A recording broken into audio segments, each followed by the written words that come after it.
Hello, this is Dr. Paul Cottrell, and I'd like to do a critique of a lecture that Niall Ferguson had a couple weeks ago at Princeton. This is the James Madison lecture, and he talks about, in this lecture, 6 questions. It's a 2-part lecture. It happened over a 2-day period. I might do a 4-part or a 2-part. I'm not sure yet. But I just would like to mention that, please, if you like my work, or even if you don't like my work, please subscribe. Make sure you click the notification bell so you can get informed on my opinion on certain types of topics. I have 6 channels. I have 3 YouTube channels, so please subscribe to all those channels. The links are in the description of this video and all my videos. I also have Rumble, Bitchute, and Brighteon, so please subscribe to those as well. The links are in the description of this video.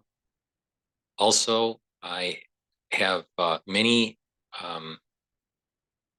videos that have been uploaded. So, I have safe harbors, and that's the Brighteon, Bitchute, Rumble. I do the premieres on YouTube, but there's some content that can't remain up on YouTube because of the censorship. In addition, whenever I publish on the larger channel, YouTube will bleed me with, a few subscribers each time. I am not the only one this is happening to, especially the ones that were covering the crisis in 2020. So please help support the ones that are being censored, and make sure that you ask your social media to your followers and your friends and family to follow my work by sharing the videos and subscribing. That way we can get around the censorship, and you will be able to be informed as we go through another crisis. There will be another crisis that emerges. Some of it might be geopolitical. Some of it could be economic, especially internationally. And some of it may be of biological origins. So please, what I have to say is really important, and maintaining an audience to be able to express my concerns and my perspective as things are emerging, I think it's important to maintain that connection to the audience. So please make sure you subscribe, and ask your social media to also subscribe to my work. I have products on my store. So before we begin, I'd like to just plug one type of product. As we're going into the spring season in the United States, there's going to be allergies that individuals are going to have because of the pollen. So to soothe your sore throat because of these allergic reactions during the spring season, please go to my store and get the structural nano silver drops and lozenges. I have 2 different types of drops. One drop is in blueberry in 100 count. It's a structural nano silver, which will neutralize pathogens and soothe your throat. I have it also in honey and lemon, which is a very popular flavor for the audience. It's also in 100 count. The lozenges are larger than the drops. It's in a 21 count. I have it in elderberry zinc, and I also have it in manuka honey in a 21 count. So please go to the store and get the drops or the lozenges stocked up for your family as we're moving towards the allergy season. So let's begin with the lecture, and I'll interject and give you my opinion as we go through.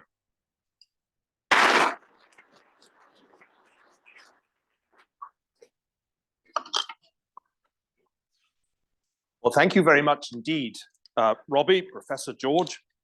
It's a great pleasure to be here at Princeton. It's been a long time since I visited this campus. Tomorrow, I'm going to talk a little bit about academic freedom, the subject that Professor George just alluded to. But I think before we talk about the freedom that one is supposed to enjoy at a university, it's best to set it in a broader context. And so today I'm going to talk about liberal democracy and its discontents. I'm not going to talk too much, you'll be relieved to hear, about American politics or the election of this year. But of course, this year, as the Economist pointed out just the other day, is a big year in the history of democracy. A lot of people will cast a lot of votes this year. Indeed, the process has already begun since we had an election in Taiwan in January. And so this is a good moment to consider the health, the state of democracy, and in particular of liberal democracy. Now, I thought we should summon up another Ferguson to provide us with some Scottish Enlightenment orientation. Because all good ideas have already been had. They were all had in Scotland in the 18th century, and almost all subsequent ideas are just plagiarized from the Scottish Enlightenment. And if they're not, they're wrong.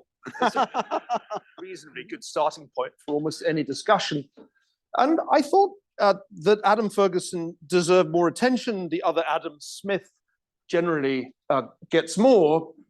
He was an interesting fellow, spoke Gaelic, came from, by my standards, at least the Highlands, had an interesting time in 1745 as chaplain, or deputy chaplain rather, to the illustrious Black Watch Regiment, succeeded David Hume as librarian to the Faculty of Advocates in 1757, was professor of natural philosophy and later moral philosophy at the University of Edinburgh, and wrote during that period his famous essay on the history of civil society. He also, it's worth remembering, played a part in the unsuccessful attempt to negotiate a compromise with the American colonists, about whom I will say more later. And like me, he was a fellow of the Royal Society of Edinburgh. So I'm going to pay a family debt by quoting him in order to frame the discussion that we're going to have. The essay on the history of civil society is an extraordinary work, which I recommend unreservedly to you all. In democracy, Ferguson writes, men must love equality. They must respect the rights of their fellow citizens. They must unite by the common ties of affection to the state. In forming personal pretensions, they must be satisfied with that degree of consideration they can procure by their abilities, fairly measured with those of an opponent. They must labor for the public without hope of profit. They must reject every attempt to create a personal dependence. Candor, force, and elevation of mind, in short, are the props of democracy, and virtue is the principle of conduct required to its preservation. Virtue is the principle of conduct required to the preservation of democracy. How beautiful a preeminence on the side of popular government, and how ardently should mankind wish for the form if it tended to establish the principle, or were in every instance a sure indication of its presence. Here you can detect the characteristic irony of the Scottish Enlightenment. It's one of its more engaging features. But he writes in section 10 of the first part of the essay, in the disorder of corrupted societies, the scene has been frequently changed from democracy to despotism, and from the last two in its turn to the first. From amidst the democracy of corrupt men, and from a scene of lawless confusion, the tyrant ascends a throne with arms reeking in blood. But his abuses or his weaknesses in the station he has gained in their turn awaken and give way to the spirit of mutiny and revenge. Democracy seems to revive in a scene of wild disorder and tumult, but both the extremes are but the transient fits of paroxysm or languor in a distempered state. If men be anywhere arrived at this measure of depravity, there appears no immediate hope of redress. Neither the ascendancy of the multitude nor that of the tyrant will secure the administration of justice.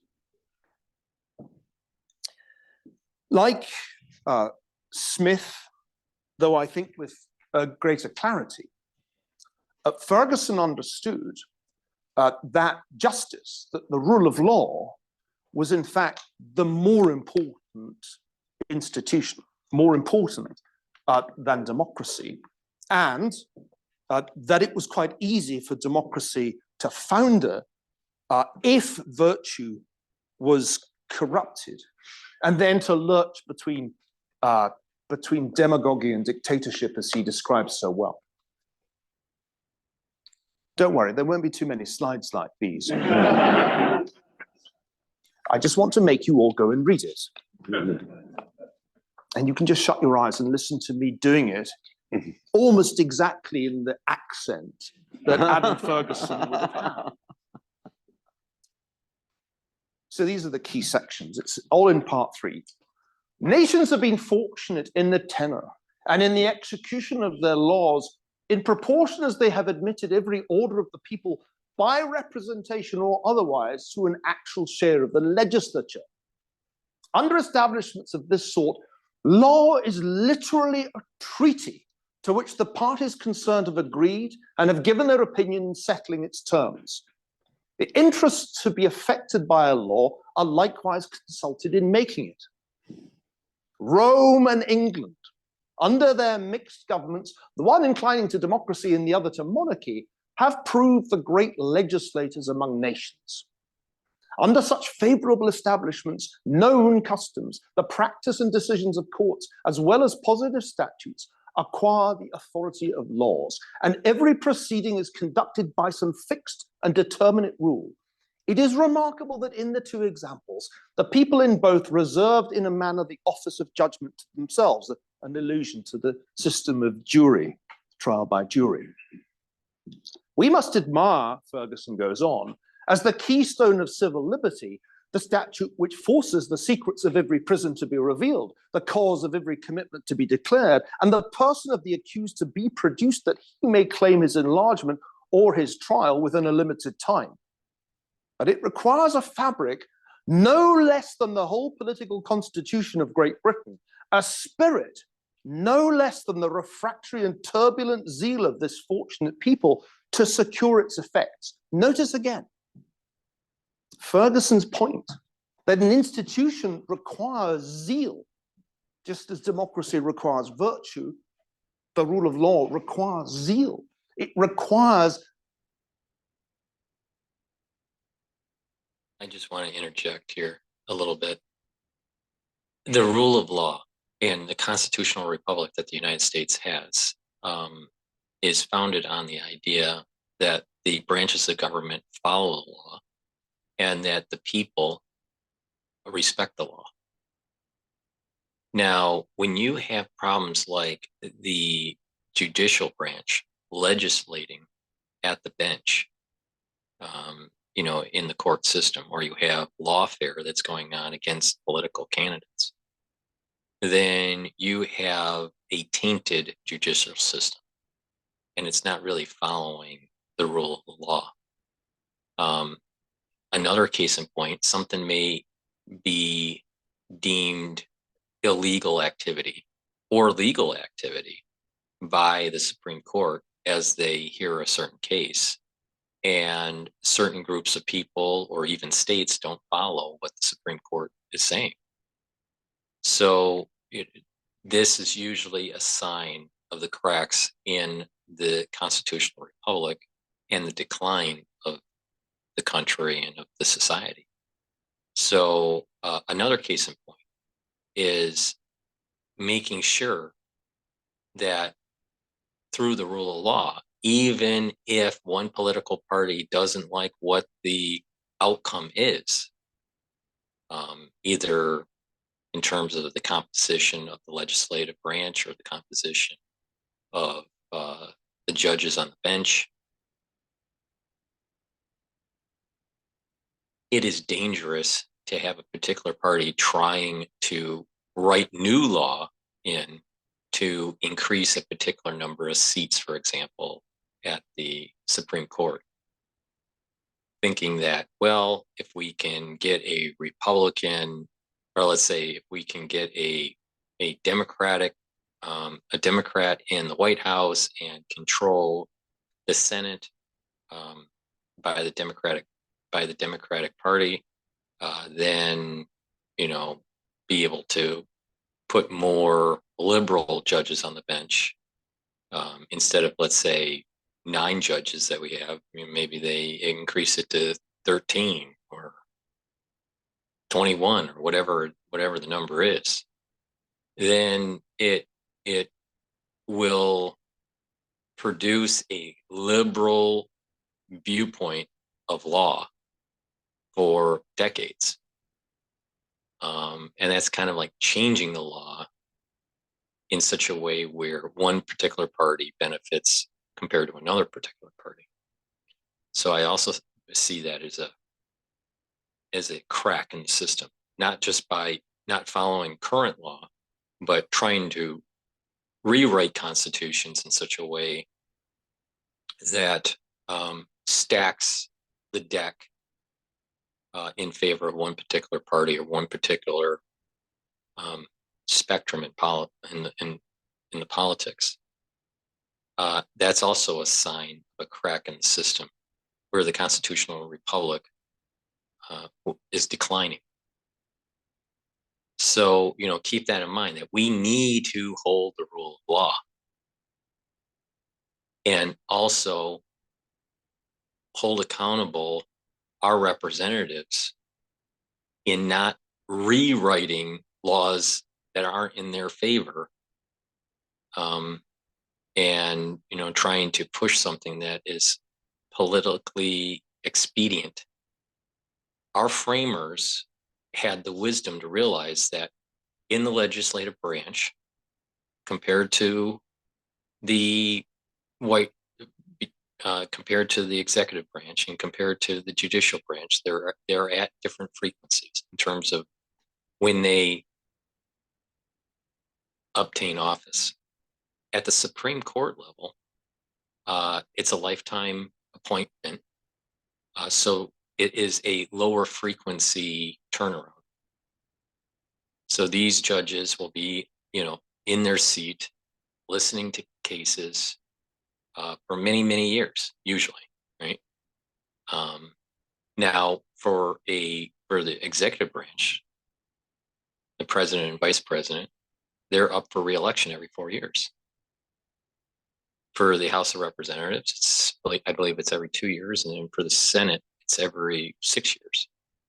I might be wrong on the House of Representatives; it might be 4 years, but I think it's every 2 years. So there are different frequencies, and because there's different frequencies, you are able to stabilize the system. If everyone was up for re-election all at the same time for all the same branches of government, it would create instability. So there's wisdom where the Senate has a less frequency of turnover compared to the House of Representatives.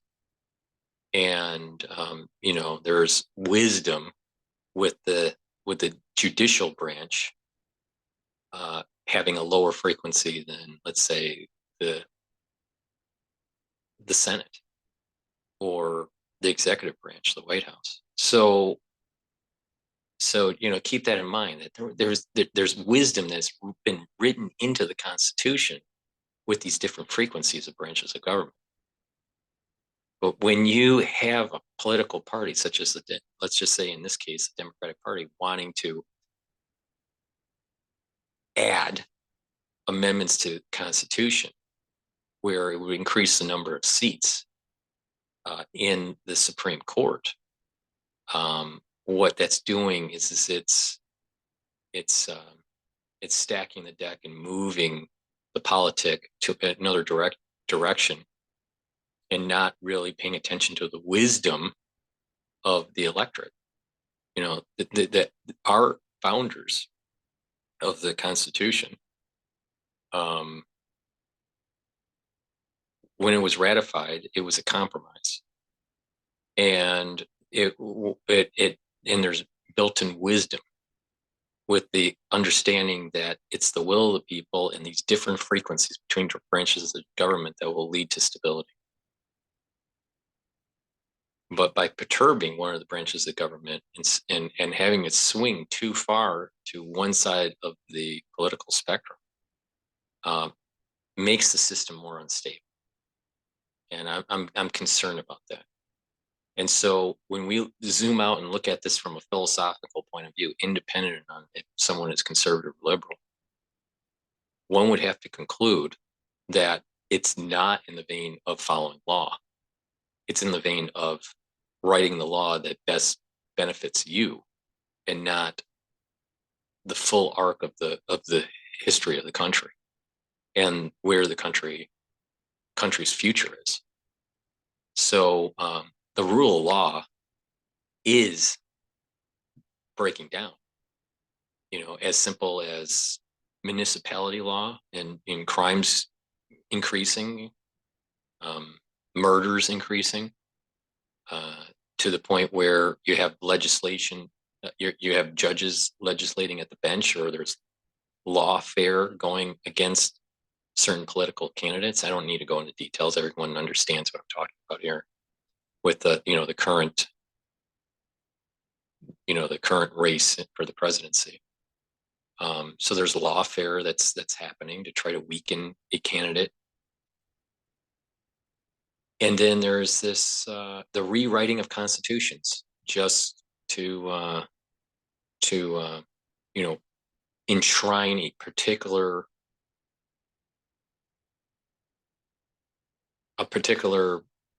extreme perspective. I think this is dangerous, and it's a sign of an unhealthy constitutional republic and not a sign of a vibrant, healthy constitutional republic. Refractory and turbulent zeal of the British to uphold the rule of law. If even the safety of the person and the tenure of property, which may be so well defined in the words of a statute, depend for their preservation on the vigor and jealousy of a free people, and on the degree of consideration which every order of the state maintains for itself, it is still more evident that what we have called the political freedom, or the right of the individual to act in his station for himself and the public, cannot be made to rest on any other foundation. What I like about my namesake is his insistence on zeal, on virtue, and his constant warning that if a society is corrupted, if it loses that virtue and that zeal, then the institutions of democracy and the institutions of the rule of law won't long survive. This is my theme this afternoon, and it will be my theme. Exactly. We are now in a political polarization in the United States that it's not about the zeal for the rule of law, protecting the Constitution. We're in a situation, at least in the United States, that if you don't like something, go write a new constitution. They're trying to tear it up.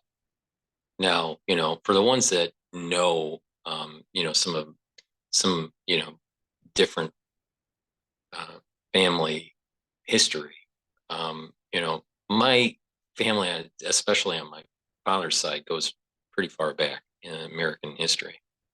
And it's really important to protect the Constitution. It is a unique document, and we have people that are losing the importance of that document. And if even George Bush Jr. Said post 9/11 that there were certain things he couldn't do because of the Constitution prohibited the executive branch from doing it.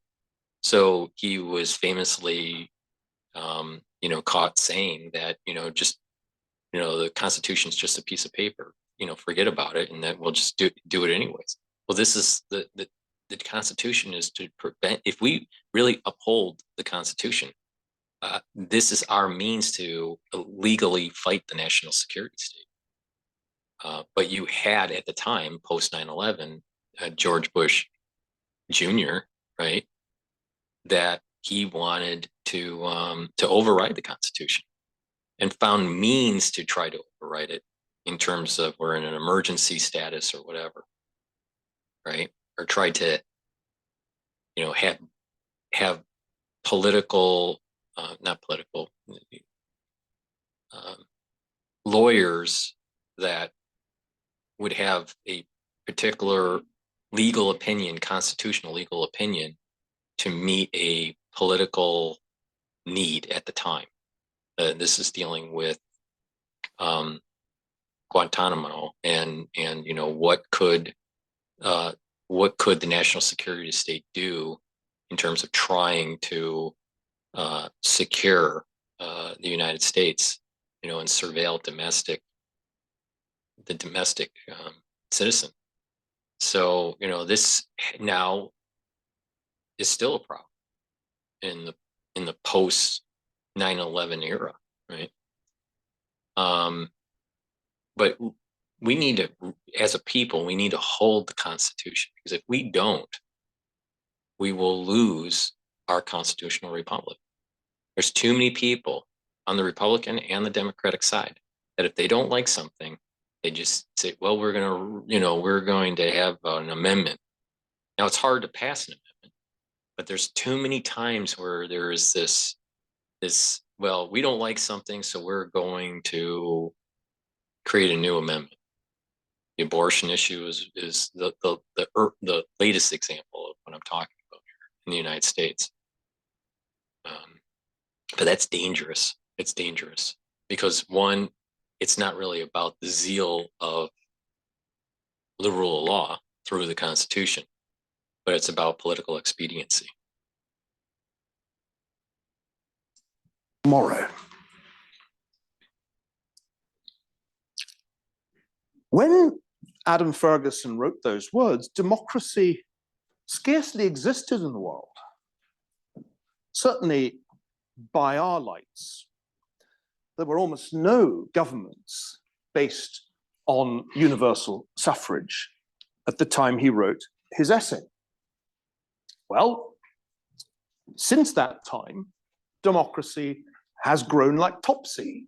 You can see in this chart here, which is based on data from the Varieties of Democracy project, that the number of democracies, we're just counting countries by their political character, has grown remarkably.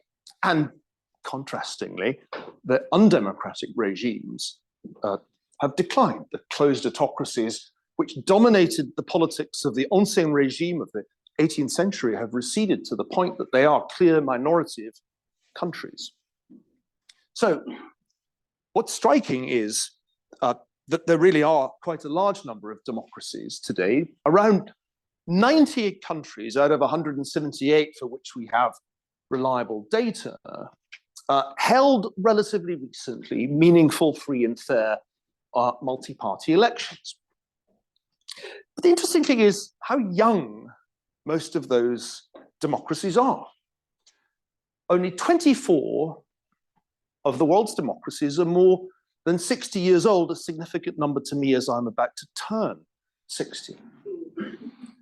20 of the world's democracies are less than 90 years old, younger than 3 of my children.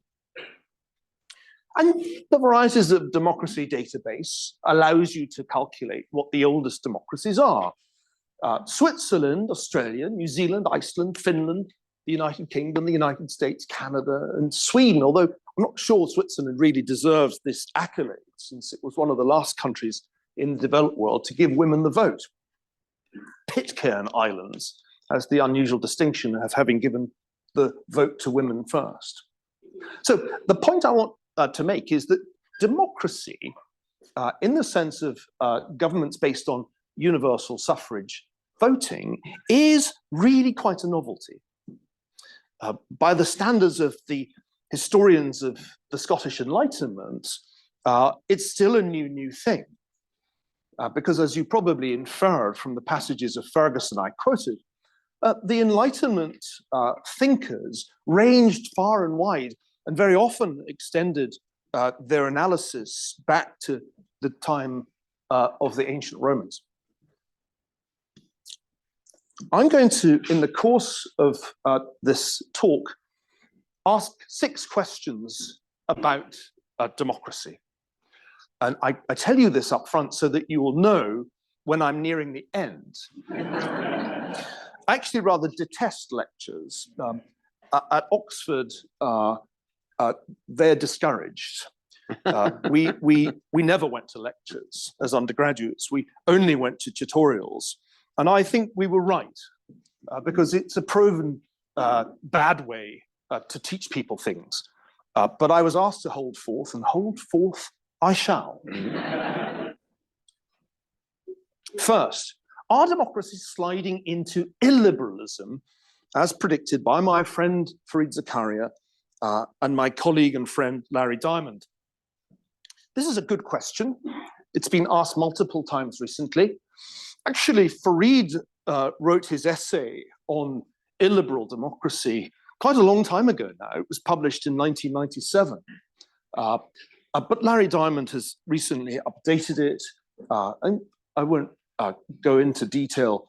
Suffice to say that there is a widely held view that the world is in, to quote Larry Diamond, a deep, diffuse, and protracted democratic recession. And if you look at Freedom in the World, which is an annually published survey of the state of not just democracy, but freedom, quote, global freedom declined for the 17th consecutive year in 2022. That's the most recent report we can quote. Now, if you look here, and I've truncated the chart so that it starts in 1913, what they're talking about is the recent past, really the events of this century. And you'll notice, if you're an eagle-eyed chart reader, as I am, that there's been something of a decline in the number of liberal democracies and electoral democracies.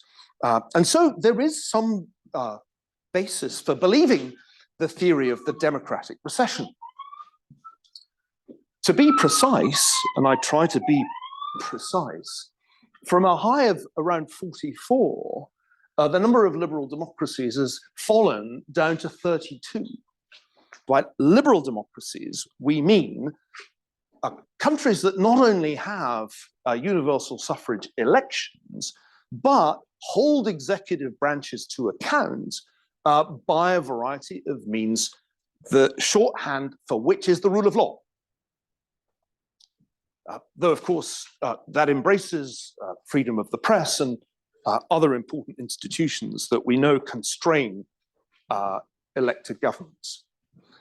By contrast, according to this data set, the number of electoral, that is to say illiberal democracies, places where they hold elections, but there's the freedom of press is vitiated, the rule of law is compromised. The number of those democracies has gone up from 46 to 58, which is pretty much the scenario predicted by Fareed Zakaria back in the 90s. And the number of autocracies has correspondingly shifted. Although electoral autocracies have declined, pure autocracies have gone up in number from 23 to 39. By the way, if you're like me, you look at these surveys and you immediately think to yourself, how do they make these calculations? Who decides? And how do they award points for liberal as opposed to illiberal democracy? And what's the difference between an electoral autocracy and an electoral democracy? These are valid questions. Are there any political scientists in the room?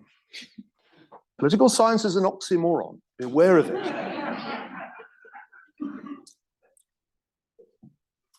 If you adjust for population, because up until now I was just counting countries, so Iceland is equal to India. And then this is kind of absurd when you think about it, because we just have this fractal geometry of political geography where we have some giant countries and lots of tiny ones. And that makes calculations like the ones I've shown you so far somewhat preposterous. So let's do it by population. If we do that, it's actually rather shocking, because then you discover the share of the world's population in liberal democracies has fallen from what was the peak of 17% in the 1990s and 2000s down to just 13% in 2022. Though oddly, the share of illiberal democracies has gone down even further, from 37% to 16%. The share in electoral autocracies has gone up, and the share in closed autocracies has also risen. So the picture, once you adjust for population, is a good deal worse. And this is, I think, a sobering chart. But I think the reason for this is that there's this longer arc.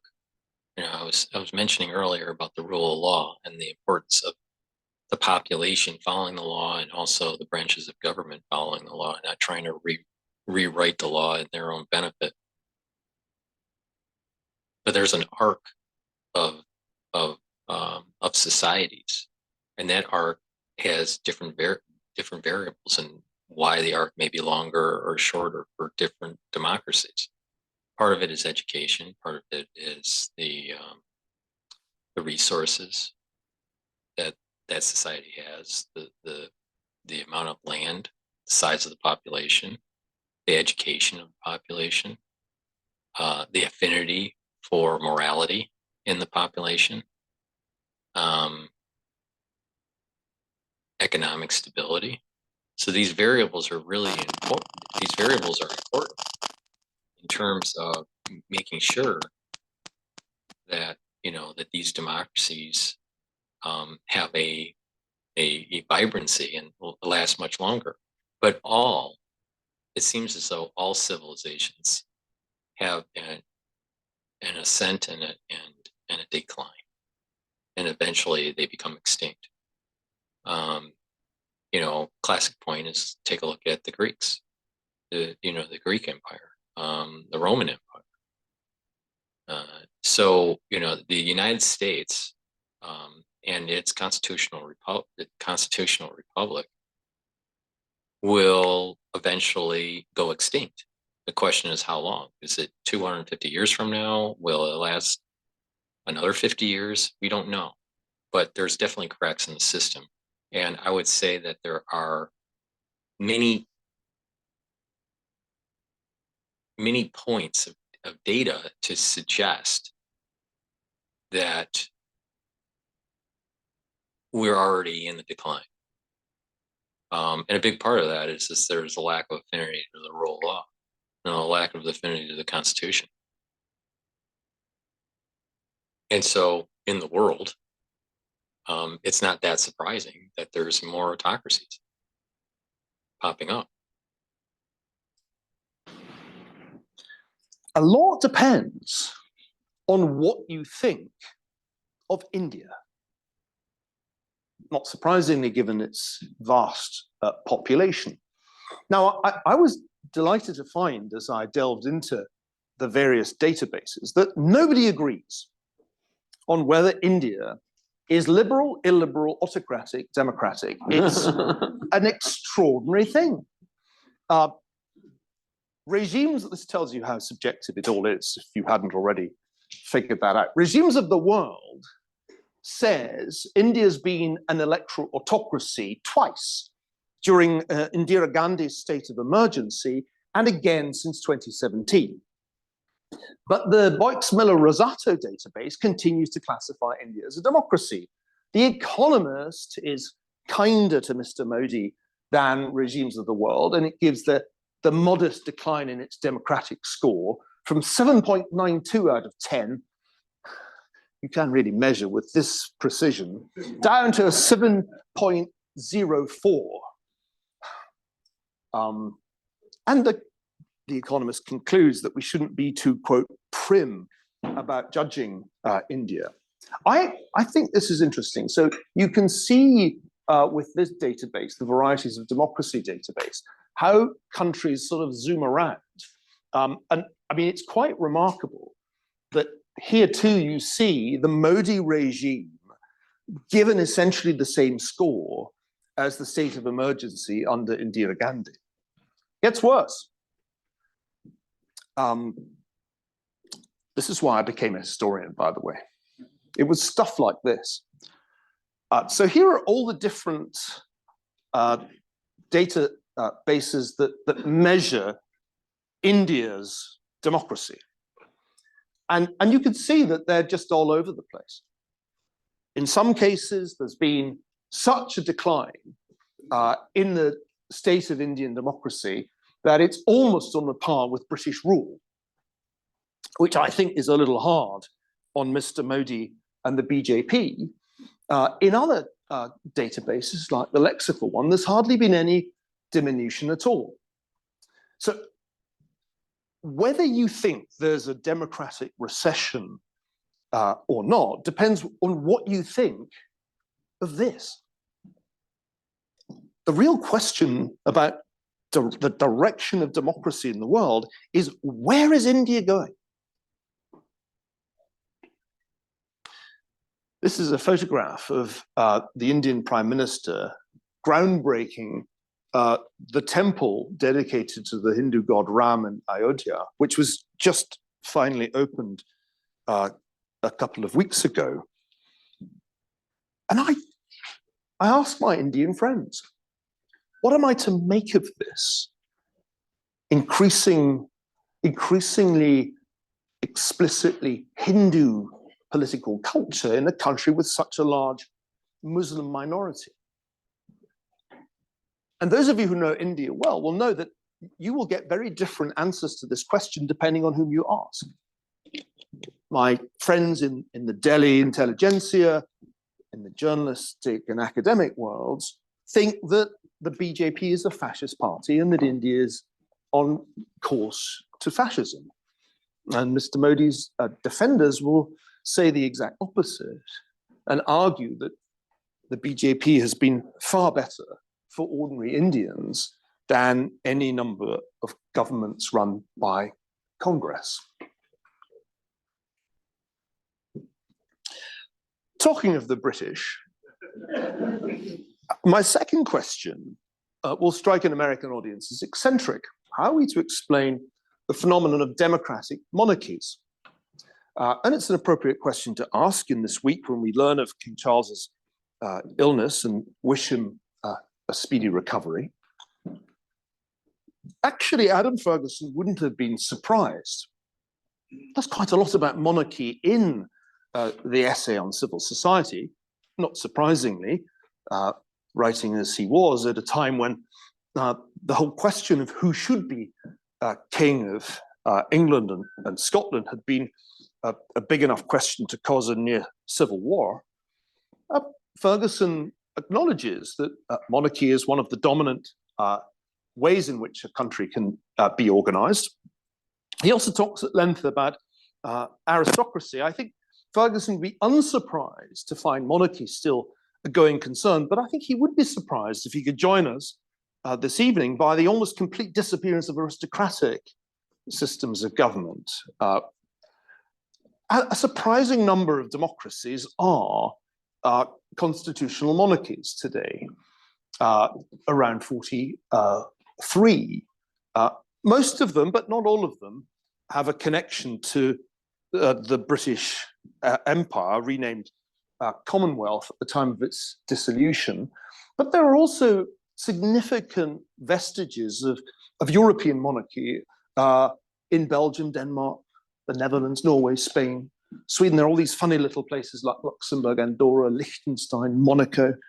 It's worth remembering that the Republic did not become the dominant form, though you might have expected it to in, say, the 1790s. Actually, one of the great failures of 20th century history is the failure of republics that were created in periods of revolution to stabilize as democracies.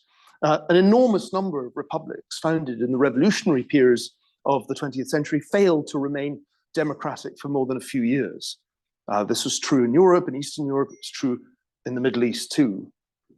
So we have monarchies in the Middle East and elsewhere, but very few of those are democratic. And that's why my favorite... Before we go continuing on that lecture, let me do a product placement. This is TNA. Please go to my store, the-studio-reykjavik.com, and get the structural nanosilver gel that I have. This will neutralize pathogens. It will also help with skincare.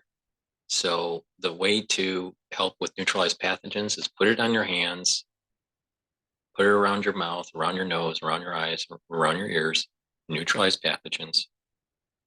Lightly coat your nostrils, and that's part of the protocol to stay healthy. Let's say during the cold season or whatever. But you can also apply it on cuts, abrasions, minor burns, and it'll help to heal that area. In addition, you could apply it on your skin at night, leave it overnight, and then exfoliate in the morning. Do that, several times throughout the week, and you'll notice that you're going to have improved skin. It's part of a larger skincare protocol that I have, but the bare bones would be to just apply it on your skin, leave it on your skin overnight. You'll notice that your skin will be clearer, but also it helps to tighten the skin, especially when you put it on your face. So please go to the store and get this structural nanosilver gel.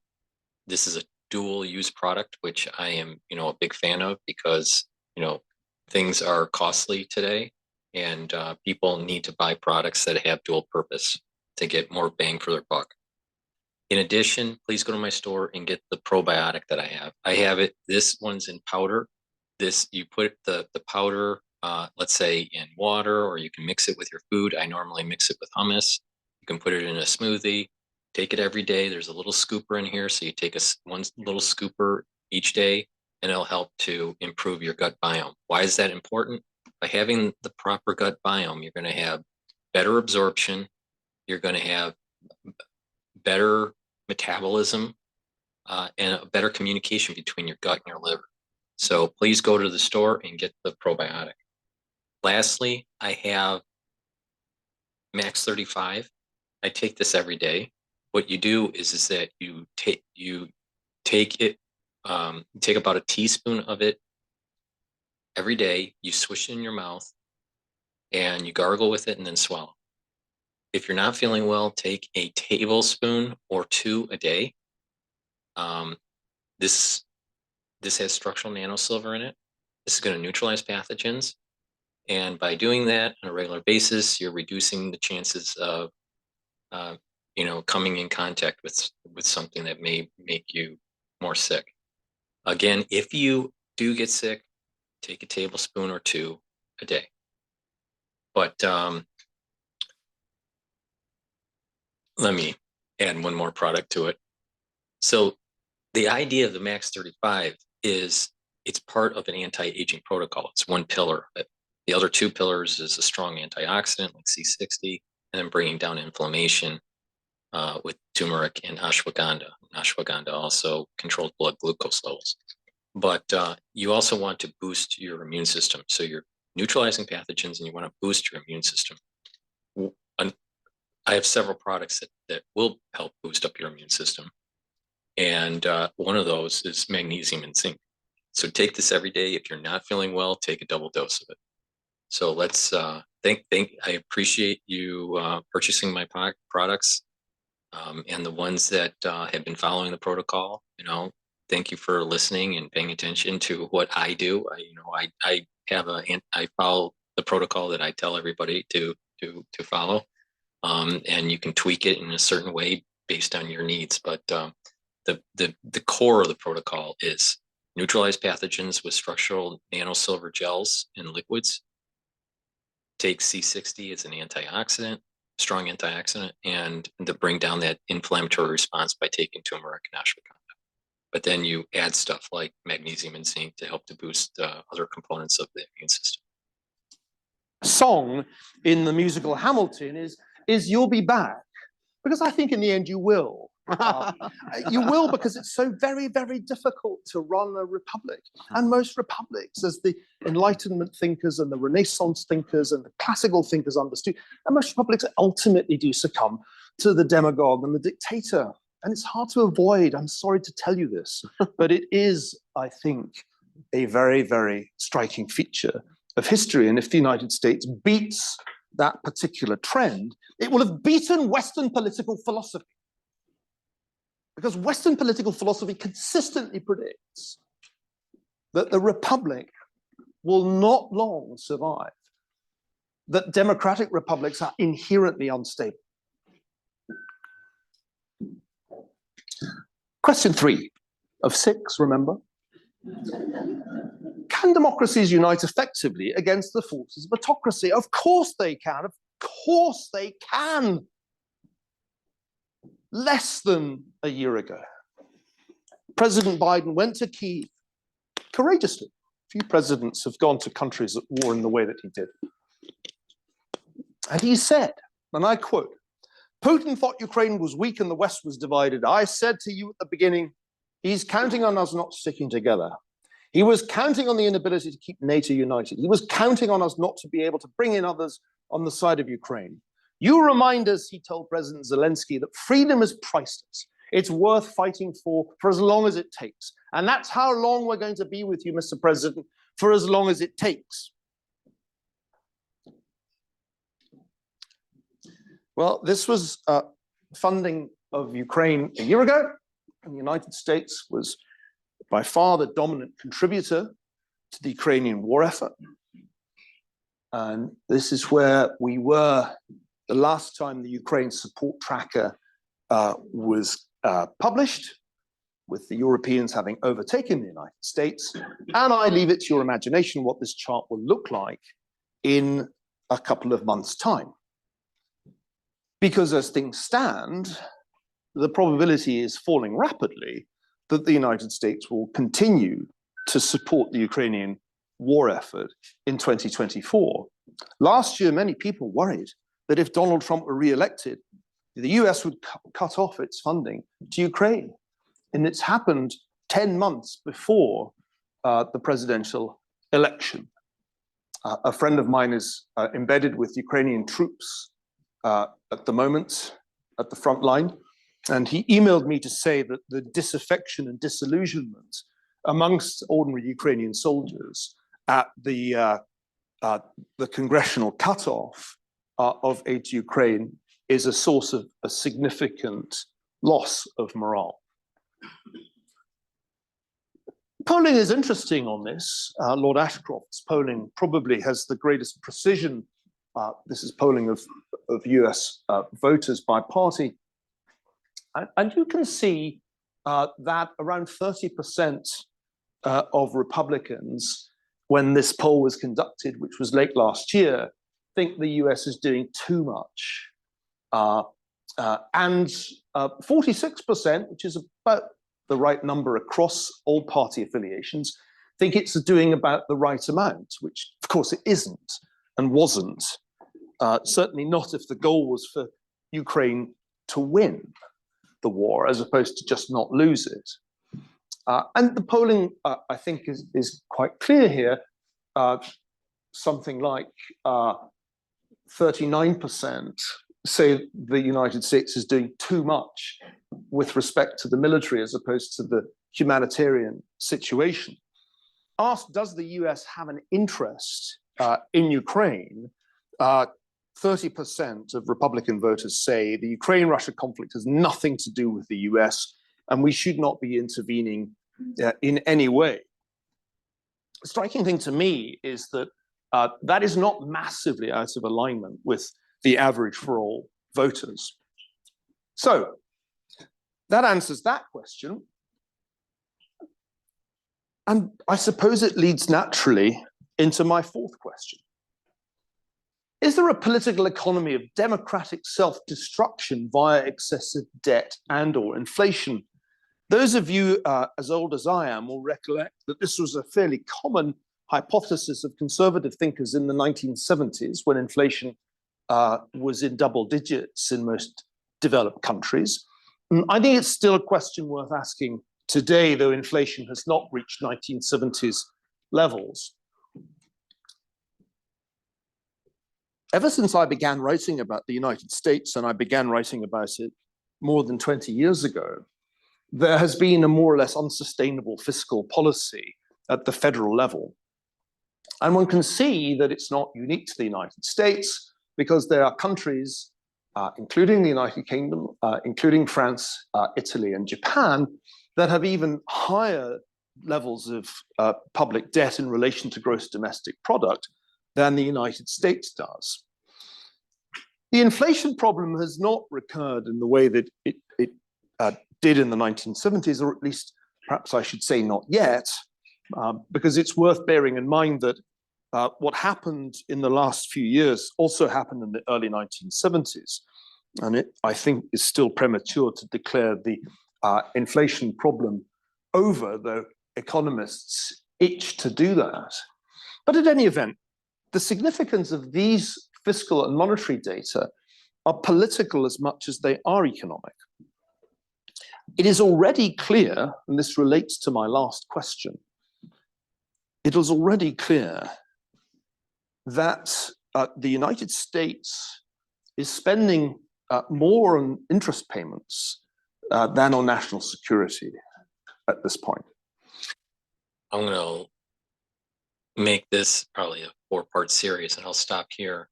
Please go to my store, the-studio-reykjavik.com, and get the health products that I have, also the ebooks. And I have this new product out there. It's what is called the Pulmonology module. And for $50, you get access to 22 lectures. You are able to download PDF files for each of the lectures and see a video that accompanies each of the concepts, these 22 concepts in pulmonology, only for $50. So you get a lot of content. The reason to get this particular module is to learn how the human body works in terms of the pulmonary system, understand different types of diseases like COPD and asthma, tuberculosis, sarcoidosis, learn about embryology of the lung system, the anatomy of the lung system, the physiology, the pathophysiology. So you learn a lot for only $50. So please go to my store and purchase the pulmonology module. It's a popular item.